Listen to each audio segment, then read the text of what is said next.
Nereden beridir mecliste çıkarılması beklenen çerçeve yasaya ilişkin ya da şu dakikalarda, şu günlerde daha doğrusu halen partiler arası olsa yani AKP, MHP, İmralı heyeti, DEM Parti ve diğer muhalefet partilerinin de bu alanda çalışma yürüttüğü çerçeve yasaya ilişkin. Ben öncelikle kulis bilgisi var mı anlamda sormak isterim. Bu yoğun bir süredir tartışılıyor. İmralı üyesi, DEM Parti İmralı heyeti üyesi Pervin Buldan bayramdan sonra bununla ilgili temasları yapacaklarını açıklamıştı. Siyasi partilerle görüşmeler oldu. Bugün Meclis Başkanı Numan Kurtulmuş'la görüşmeler oldu ve tüm bu ziyaretler, görüşmeler, bu konudaki görüş alışverişlerinin tamamlanmasının ardından İmralı'ya gideceklerini Kürt Halk Önderi Abdullah Öcalan'la da bunu tartışacaklarını söylemişti. Önümüzdeki günlerde bunların olması bekleniyor. Şimdi sen de bahsettin, çok uzun bir süredir bu çerçeve yasa konuşuluyor, tartışılıyor. Nasıl bir çerçeve yasa? Hem İmralı heyeti hem DEM Parti hem çatışma çözüm süreçlerine çalışmış akademisyenler, bu noktadaki uzman kişiler, yine diyelim ki Kürt örgütü, Kürt Özgürlük Hareketi'nin yaptığı açıklamalara baktığımızda da bu çerçevenin nasıl yani kapsamı, içeriği bakımından belki çok teknik, hukuksal anlamda bir tartışma yürütülmüyor ama sürecinde geldiği aşama itibariyle bir çerçeve yasa, bir demokratik siyaset yapmanın önünün açılması, bir entegrasyonu da kapsaması, geri dönüşlerle ilgili bu demokratik siyaset alanlarının açılacağı oranda bir çerçeve yasanın çıkması bekleniyor ve son süreçlerde buna kod yasa ve kök yasa da deniliyor, biliyorsunuz.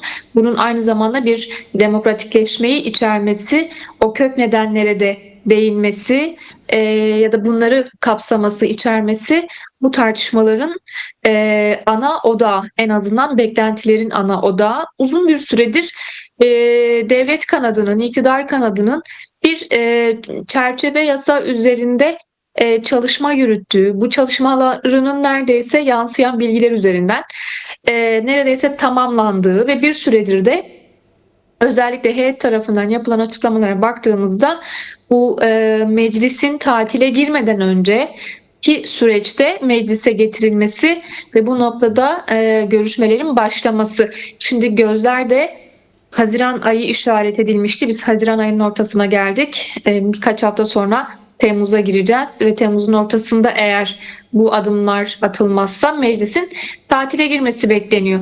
Evet. Şimdi iki yönlü hep bir tartışma vardı. Bir, acaba meclis tatile girmeden önce bu yasa getirilecek mi? Bir de yasanın hep içeriği tartışılmıştı. İçeriğine dair de tartışmalar şöyleydi.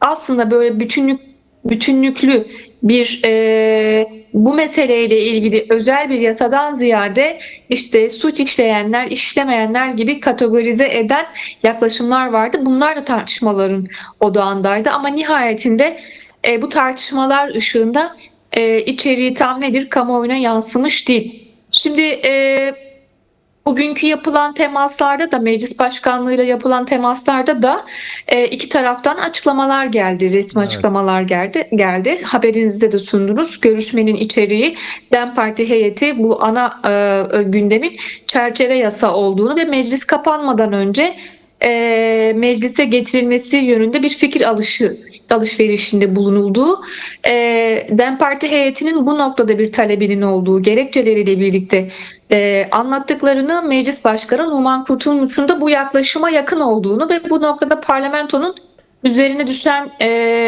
sorumlulukları yerine getirmesinin öneminden konuşulduğu bahsedildi.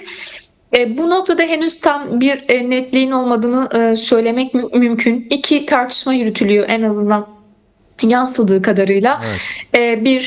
Bu meclisin teklifin meclis kapanmadan önce genel kurula getirilmesi, fakat bunun kapsamlı görüşmelerinin yeni yasama dönemine bırakılması ya da getirileceği meclisin 1-2 ay daha tatile girmeden bu çalışmaları yürüteceği, yani bu noktada iki farklı bilgiler yansıyor. Bu ne kadar doğrudur, değildir tabii ki bilemiyoruz ama değil. Bir demokratik toplum süreci de bu aynı zamanda. Yani bir taraftan barış için girişimler oluşurken bir taraftan da demokratik toplum çalışmaları inşası anlamında kimi çalışmalar yürütülüyor. Bu ne demektir?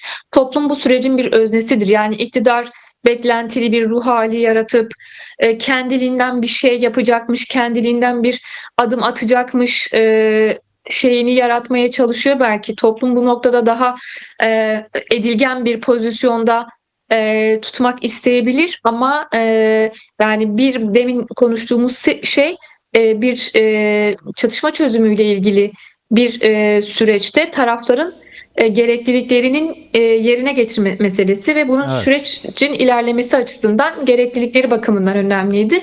Ama işte sizin de bahsettiğiniz mitinglerde binlerce insan belki birçok noktada bu eylemlere, bu mitinglere katılıp orada kendi mesajlarını ortak bir şekilde, güçlü bir şekilde verecektir. Şimdi toplumun bu eylemleri, bu demokratik eylemleri, bu talepleri, mesajları ne kadar daha görmezden gelinecek? Çünkü uzun bir süredir bu eylemler, bu etkinlikler yapılıyor ve Devam ediyor, evet. yani hani devam ediyor ve hani sürece dair verilecek mesajlar açısından tabii ki çok önemli bir yerde duruyor.